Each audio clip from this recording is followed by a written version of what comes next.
इय्याका नअबुदु व इय्याका नस्तईन।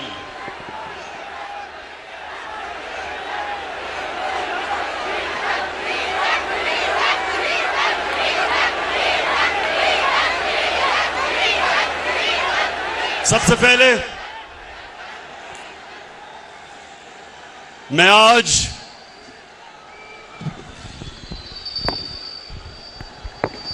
अपनी कौम का शुक्रिया अदा करता हूं। आपका मैं दिल से शुक्रिया अदा करता हूं कि आप जिस तरह मेरी कॉल पे हर पाकिस्तान के कोने से आज यहां आए, मेरा दिल से मैं आपकी अप्रिसिएशन और शुक्रिया अदा करता हूं। बहुत बहुत शुक्रिया आपका। मैं अपनी टीम जो ऊपर बैठी है, मेंबर्स पार्लियामेंट, मैं आज इस स्टेज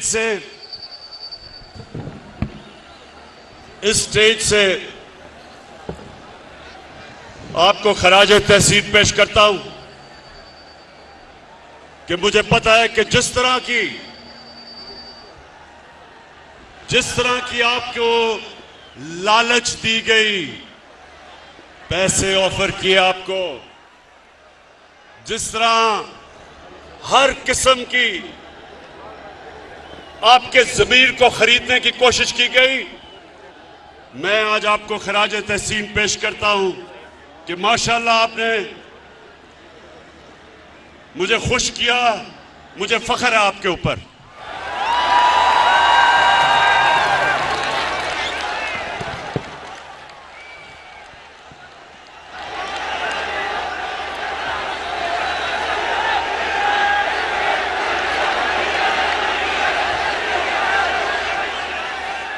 मैं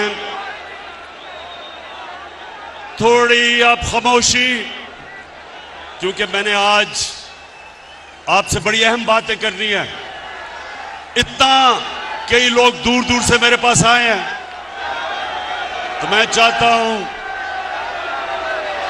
कि आज आप बड़ी खामोशी से मुझे सुने, क्योंकि मैंने अपनी दिल की आपसे बातें करनी है।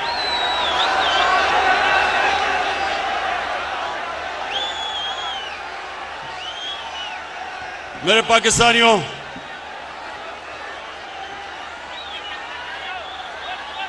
मेरे अजीम बाशऊर पाकिस्तानियों,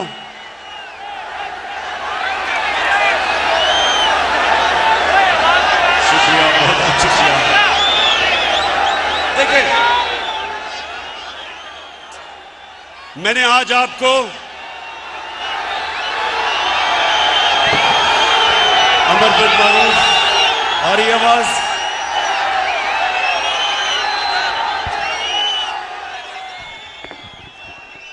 मैंने अमर बिन मारूफ पे आपको जो दावत दी, उसका क्या मतलब था कि पाकिस्तानियों ये याद रखें कि हमारा मुल्क एक नजरिए के तहत बना था, और वो नजरिया जो पाकिस्तान का था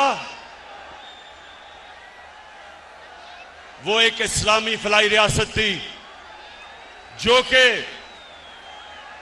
मदीना के असूलों के ऊपर खड़ा करना था हमने। तो मेरे से लोग पूछते हैं, इमरान खान तुम दीन की इतनी बातें क्यों करते हो? मेरे से लोग पूछते हैं कि आप दीन को सियासत के लिए क्यों इस्तेमाल करते हैं? तो मैं आज आपको सबके सामने पहले ये जो मेरे दिल की बात है वो ये कि आज से 25 साल पहले जब मैंने अपनी जमात बनाई थी, तो मैं सिर्फ इसलिए सियासत में आया था कि हम जो नजरिया पाकिस्तान,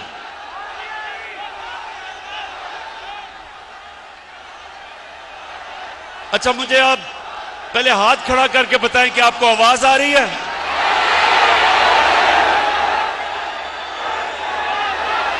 सबको आवाज आ रही है?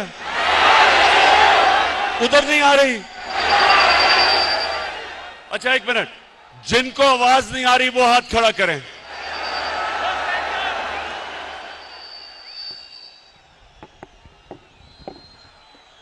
फैसल, ये चेक करो इसका क्या मसला है, वहां नहीं आ रही आवाज उनको।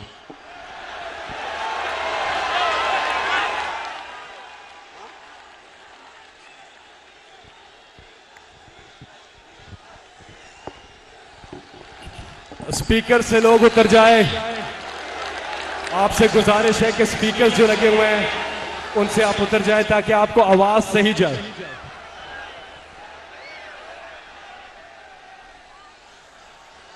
अच्छा आप चेक करो, आवाज आ रही है आपको? नहीं, जिधर आवाज नहीं आ रही उधर हाथ खड़ा करके बताएं। उधर नहीं आ रही।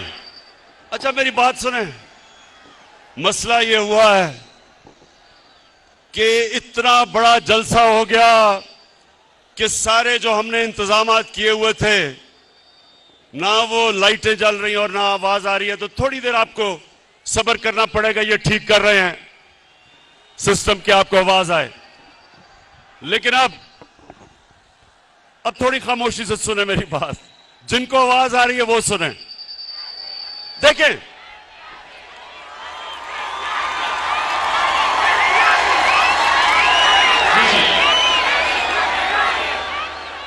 मेरे पाकिस्तानियों, जब मैंने सियासत शुरू की तो मेरा एक मकसद था कि मेरा मुल्क जिस नजरिए के तहत बना था, आ गई आवाज? हाथ खड़ा करके बताएं आवाज आ गई है?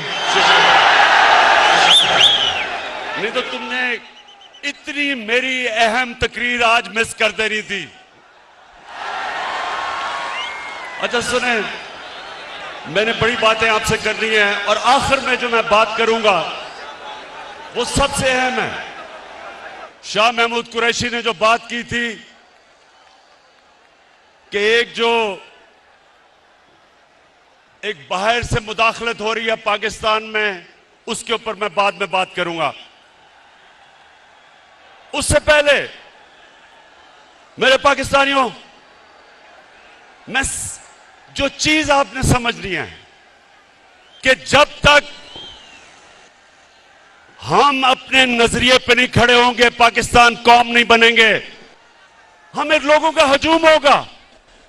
कौम नजरिए पे बनती है और वो नजरिया क्या था? पाकिस्तान का नजरिया क्या है? कितने लोगों को पता है कि ये किस नजरिए के तहत बनी थी? मैं आपके सामने आज ये वाज़ेह करता हूं कि मुझे भी बड़ी देर तक पाकिस्तान का नजरिया नहीं पता था। मुझे पता कैसे चला? 18 साल की उम्र में बाहर गया, यूनिवर्सिटी बाहर पढ़ी, फिर मैं क्रिकेट खेलता था, आधा साल दुनिया में बाहर फिरता था। तो मैं जो पाकिस्तान के नजरिए पे आया हूं, मेरे पाकिस्तानियों, अपने जाती तजर्बे के ऊपर। और वो क्या था? जैसे जैसे मुझे दीन की समझ आनी शुरू हुई तो मुझे एक चीज मेरे ज़हन पे आई कि जो अल्लाह मुसलमानों को कहता है, जो हमारे नबी सल्लल्लाहु अलैहि वसल्लम ने मदीना का निजाम बनाया था, वो पाकिस्तान में तो नजर नहीं आ रहा, लेकिन वो मगरबी दुनिया में मुझे नजर आ रहा था। मुझे आहिस्ता आहिस्ता पता चला कि मोहम्मद अब्दू जो 100 साल से पहले यूरोप गए तो उन्होंने एक जुमला कहा। नौजवानों, उन्होंने जुमला ये कहा कि यूरोप में मुझे मुसलमान तो नहीं नजर आए, लेकिन बड़ा इस्लाम नजर आया। और वापस जब वो मिस्र गया तो कहता, यहां मुसलमान तो बड़े हैं लेकिन इस्लाम नहीं नजर आ रहा। तो मैंने अपने तजर्बे से जो मैंने मगरबी माशरे को समझा, तो मुझे पहली दफा समझ आया कि फलाई रियासत क्या होती है। पाकिस्तान में तो कोई फलाई रियासत नहीं थी। मैं जब पहली दफा बरतानिया गया तो पहली दफा मैंने समझा कि फलाई रियासत क्या है। बरतानिया में एक आम आदमी के लिए अस्पताल में मुफ्त इलाज, उसके बच्चे के लिए मुफ्त तालीम, वो बेरोजगार होता था तो हुकूमत पैसे देती थी, अनएम्प्लॉयमेंट बेनिफिट्स। वो अदालत में जाता था तो हुकूमत उसको वकील करके देती थी। ये पहली दफा हमने देखा।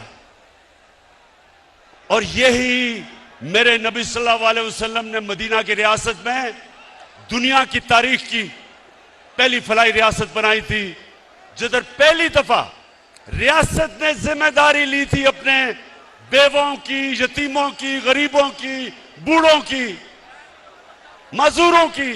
ये पहली दफा मुसलमानों की रियासत में ये चीज आई थी। तो ये तो मैंने यूरोप में देखी, स्कैंडिनेविया में देखा कि वो किस तरह अपने गरीब तबके को ऊपर उठाते हैं।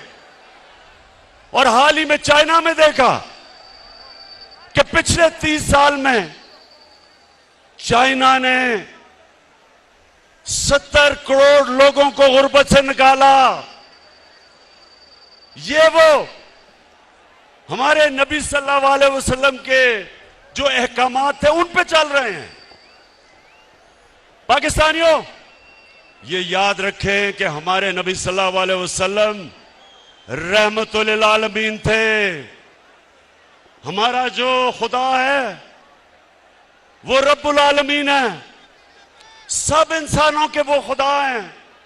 और हमारे नबी सब इंसानों के लिए रहमत बन के आए। इसका मतलब कि जो भी इंसानी माशरा उनके अहकामात पे चलेगा, अल्लाह की बरकत आएगी। वहां उस माशरे पे अल्लाह की नेमतें आएंगी। जब कुरान में अल्लाह कहता है कि नबी के रास्ते पे चलो, तो हमारी बेहतरी के लिए कहता है, क्योंकि जो मदीना की रियासत पे अल्लाह की नेमतें और बरकतें आई, देखते देखते एक रियासत, एक लोग जिनकी कोई हैसियत नहीं थी, दुनिया की उन्होंने इमामत की, वर्ल्ड लीडर्स बने। सदियों तक मुसलमानों ने दुनिया को लीडरशिप दी। तो वो क्या, जब आप नजरिया पाकिस्तान की बात करते हैं तो वो क्या चीजें हैं? सबसे पहले कि एक रियासत में रहम हो, एहसास हो अपने कमजोर तबके का, इंसानियत हो। तो उस रास्ते पे मेरे पाकिस्तानियों, मुझे बड़ा फख्र है कि हम निकल चुके हैं। हम वो मुल्क हैं जो किसी भी दुनिया की डेवलपिंग वर्ल्ड, जो मुल्क तरक्की कर रहे हैं, किसी मुल्क के अंदर भी यूनिवर्सल हेल्थ कवरेज नहीं है। हर हमने खानदान को हेल्थ इंश्योरेंस दी 10 लाख रुपए की। ये हमने अपने नबी की सुन्नत पे चल के, कि एक आम आदमी जिसके पास पैसे नहीं, जिस घराने में गुर्बत हो, उधर उनको सबसे बड़ा मसला होता है कि कोई बीमार हो जाए, क्योंकि उनके पास पैसे नहीं होते। तो मेरे पाकिस्तानियों, मुझे फख्र है आज कि पाकिस्तान में वो हम हेल्थ इंश्योरेंस लेके आए हैं कि गरीब से गरीब आदमी एक प्राइवेट हॉस्पिटल में अपना जाके इलाज करवा सकता है, जिधर वो सोच भी नहीं सकता था पहले, तसव्वुर भी नहीं था। उसके अलावा हमारा जो एहसास का प्रोग्राम है, पाकिस्तान की तारीख में कभी इतना पैसा खर्च नहीं किया गया अपने कमजोर तबके को ऊपर उठाने के लिए। हमारा राशन है वो हम शुरू कर रहे हैं 2 करोड़ खानदान के लिए। ताकि उनको महंगाई के अंदर सहारा दिया जाए। हमारी नौजवानों, हमारा कामयाब पाकिस्तान का प्रोग्राम है, जिधर 20 लाख खानदानों को हम 5 लाख रुपए एक फर्द को कर्जा दे रहे हैं सूद के बगैर, जिधर 20 लाख उसी खानदान को कर्जा दे रहे हैं सूद के बगैर घर बनाने का, और उसी खानदान को एक फर्द को टेक्निकल एजुकेशन दे रहे हैं ताकि